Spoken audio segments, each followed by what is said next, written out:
ॐ ह्रीं श्रीं क्लीं श्रीं कुबेराय अष्टलक्ष्मी मम गृहे धनं पुरय पुरय नमः।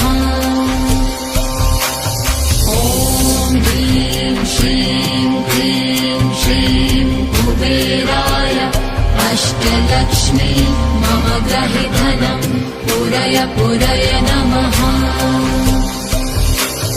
ॐ ह्रीं श्रीं क्लीं श्रीं कुबेराय अष्टलक्ष्मी मम गृहे धनं पुरय पुरय नमः।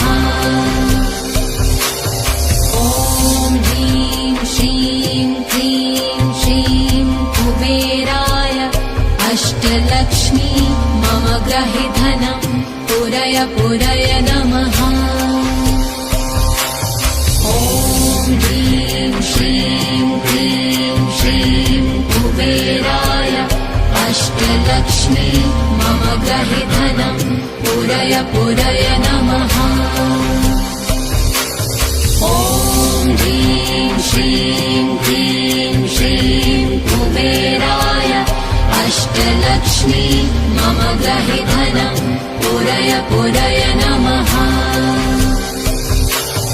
ॐ ह्रीं श्रीं क्लीं श्रीं कुबेराय अष्टलक्ष्मी मम गृहे धनं पुरय पुरय